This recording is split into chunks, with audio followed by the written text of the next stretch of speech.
I tried Palworld. This game is in early access, and making a full review for an early access game is kind of unfair to it.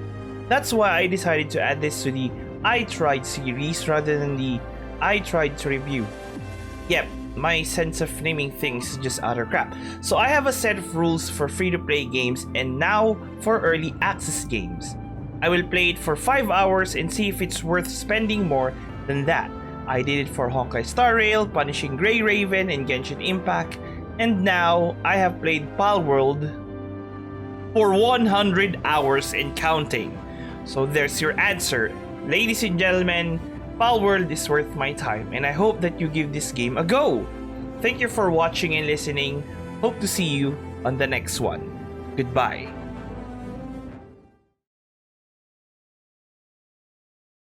To all the people who decided to stay and continue watching this video, thank you. So here are my reasons why I think Palworld is worth more than 5 hours of our game time and our money. Okay, just to make this clear, I think I need to clarify this for reasons I cannot explain. I am not a fan of Pokemon, nor I am a fan of survival games. The only survival game that I enjoyed and finished is Subnautica. I don't really support early access games, I don't buy them. When I buy games, I want the complete experience. I don't want to wait for updates for content that might not come or might take years to come. And here I am, saying to you that Palworld, a game that is clearly heavily influenced by Pokemon, a survival game, and in early access, is worth our time and money. What gives, right? Well, Palworld was never on my radar. I was not planning to play it. When I saw streams and gameplay of the game, my first thought was, this is just another art. Instead of dinosaurs, you'll have pals, and instead of taming them, you're catching them using a ball. Most of my playtime will be spent cutting trees, mining ore, foraging, or growing food. In other words, chores. No thanks. Then I saw the game on Game Pass. Since I have a subscription, why not download it and give it a go? I might be wrong about it, or I might be right and be validated in my thoughts about it. 7 hours later, and that was it. I got hooked. I saw Sep playing the game too and asked him if we could play together. Apparently, we couldn't because the Game Pass version and the Steam version were too far apart. Sep's copy was on version 1.3 point something, and I was on version 1.1.1. I decided to buy a copy on Steam a week later and played the game for about 100 hours more. I was right about the game. Most of the time will be spent gathering resources, and yet I didn't feel it was a chore, because those things are not meant for us, the players. Those chores are for our pals. I really like that. Comparing this experience to other survival games that I've played, I need to gather those resources by myself or make complicated builds to somehow automate it. And as you can see here, I am not a good builder. Here in Palworld, I just need to gather some resources, build the appropriate building, and then my pals will do those mundane tasks for me. I just need to make sure that I have the right pals for the job, they are well fed, healthy, and well rested. My time could be used for doing important stuff like catching pals and exploring the islands. The design of the pals looks pretty familiar. It is heavily influenced by Pokemon, or so I've heard. I can't really tell because I'm not a fan of Pokemon. But to be honest, I do call the pals Pokemon most of the time. But I think that's where the similarity ends, the looks and elements. Because here in Palworld, not only you can make the pals work for you and fight for you, but you can also butcher them for meat and resources. I don't think that's even talked about in the Pokemon universe. Please correct me if I'm wrong. The other thing is, if you kill a pal or a syndicate or other humans in the game, some wild pals will munch on their corpse. The animation might not be grotesque, it's not even bloody, but it is there. The other difference, pals don't evolve. I thought at first that they evolve. I once thought that a leaf monk would evolve into a Capricorn or a lamp ball into a Alpaca. Now that I think of it, that is an absurd thing to think. A lamp ball is clearly a sheep, and a Alpaca is an alpaca. Smooth brain moment right there. I also assume that breeding the pals is not a cross-species thing. I thought that you can only breed them if they are the same kind of pal. Nope, that is not the case here. Breeding pals is like fusing personas, if you're familiar with that game. That's the closest thing that I can think of that is pretty similar to the breeding mechanic. Long story short, it's a formula thing. If you like to breed and understand how this system works, because I am bad at explaining this, there are a lot of breeding calculators online. A quick Google search will give you lots of calculators to help you understand how this thing works. Oh, by the way, we also need cakes to feed the pals that are currently breeding. Making said cake is time consuming, so you need a pal that has level 3 or 4 kindling just to make the baking faster. Before I forget to mention it, different pals have different levels of what I like to call chore skills. Leveling up the pal won't upgrade these chore skills. The passive skills will increase the working speed or decrease fatigue. Passive skills like artisan, slave worker, serious, and I think there are more, I just can't recall their names. Also, upgrading the rating of your pals, the star thingy, will level up said chore skill by sacrificing the same type of pal. I'll talk more about this later. Once the breeding is done, eggs will come out and then to the hatching process we go. The eggs will have different elements and they will need different temperatures in order for the egg to hatch quickly. If this sounds bothersome for you, we can simply turn the egg incubation time to 0 on the world setting so that the eggs will hatch instantly. You can only tweak this setting if you are the server admin. Pray to the RNG gods that the pal you just hatch inherits the passive skills you like. If not, better luck next time. And don't worry, the pal that has the disappointing traits will not go to waste.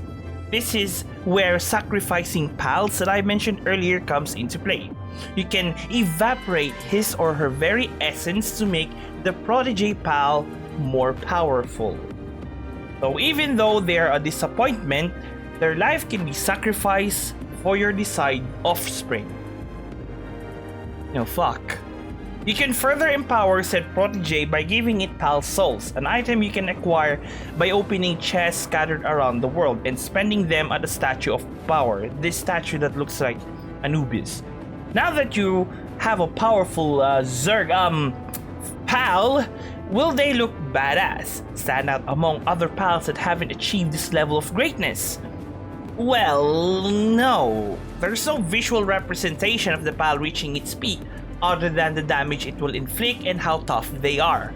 I really hope that they'll add some visuals in the future to represent the levels of the pals. Speaking of visuals of pals, even though it's allegedly influenced by Pokemon, some of the pals looks are quite weird and some I don't really like. Palaris is Sep's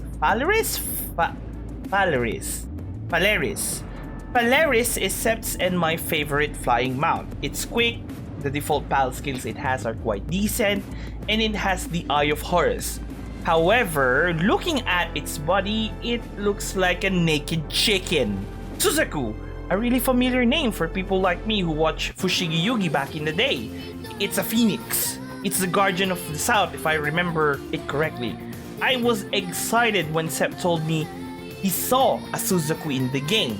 My imagination went into overdrive. I was expecting a vermilion bird. Its feathers are made from fire, and on its tracks, embers will be left behind.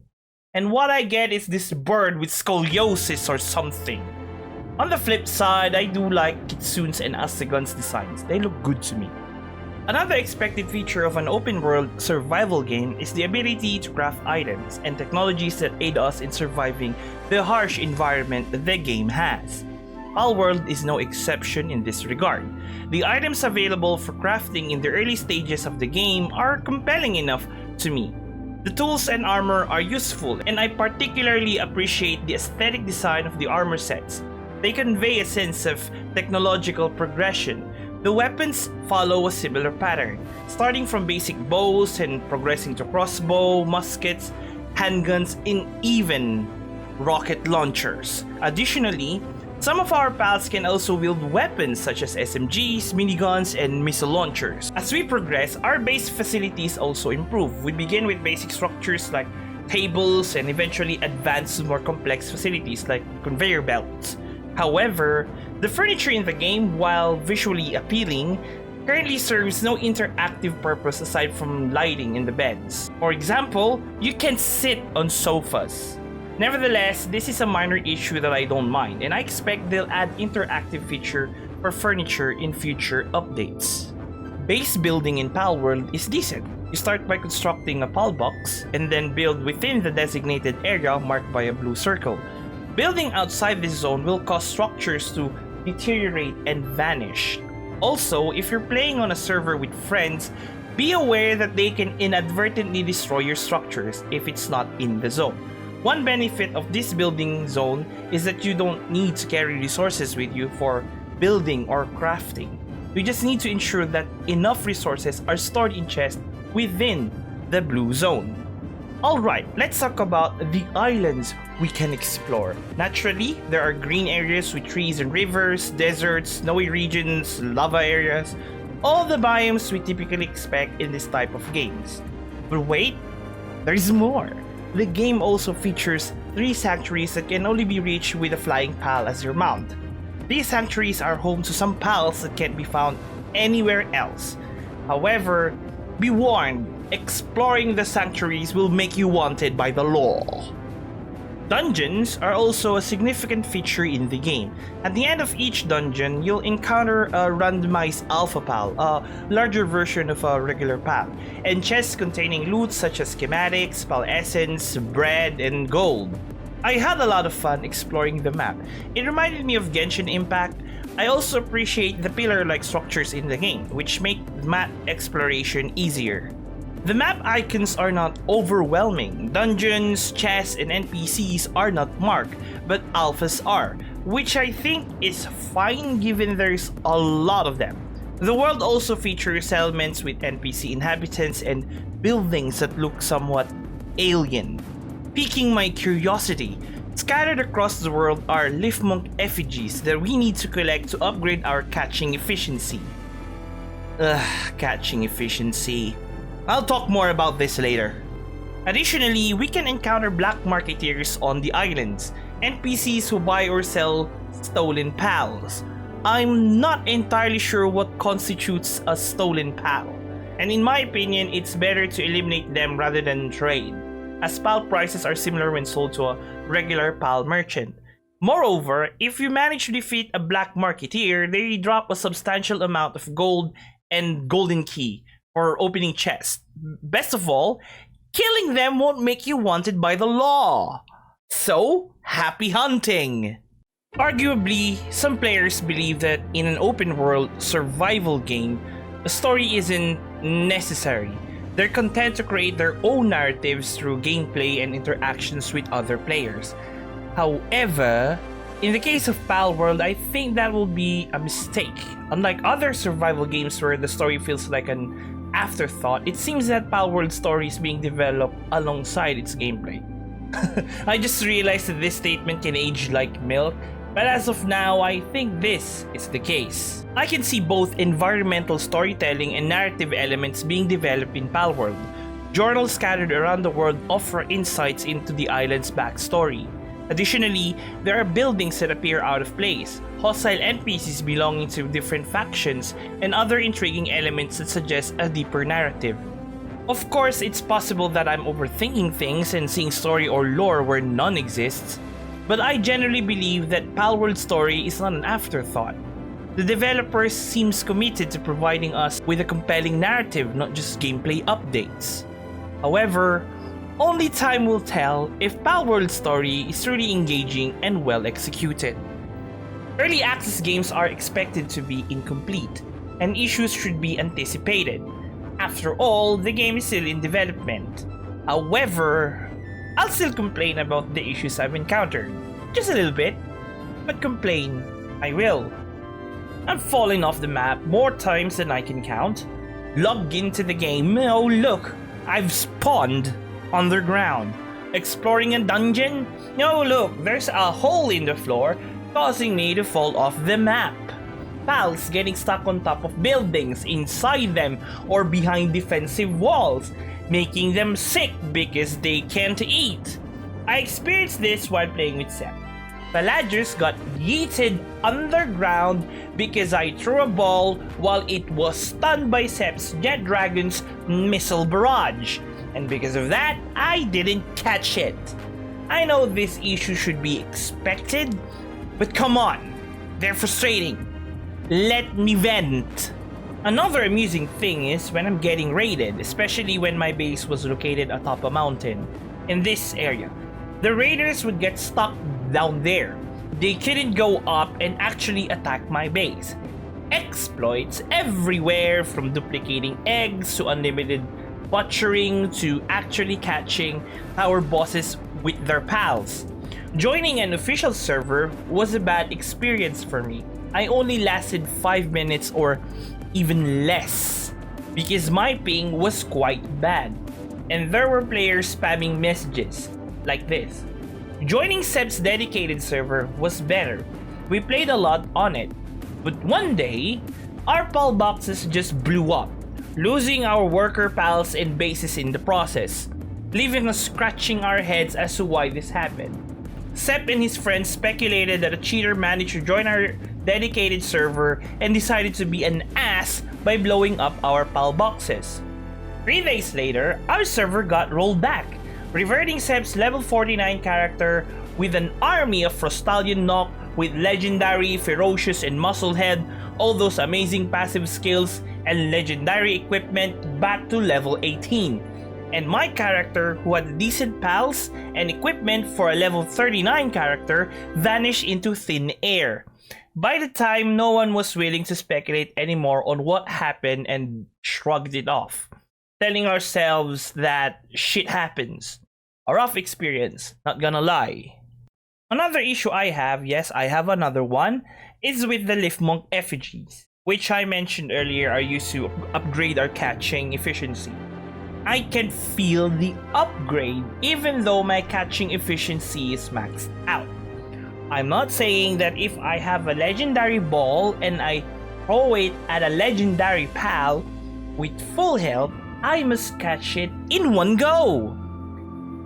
No, what I'm complaining about is when a pal has a low health and I did a fantastic job putting its HP to a critical level without killing it, and I threw a legendary ball to try to catch it. I'm not expecting to use 10 legendary balls just to catch it. That, to me, is frustrating. And yet, I continue to play this game despite the server rollback, falling off the map, and the Lift Monk efficiency issue. Why? Because the game is fun. I know, that's the bare minimum. We all know someone who claims a game is fun, but when we play it, it turned out to be boring. And yes, there's the argument that any game, no matter how bad, will be fun with friends. Well, that's just it. I played Palworld alone for 80 hours before joining Sep's dedicated server. I enjoyed my time playing this game alone and with friends.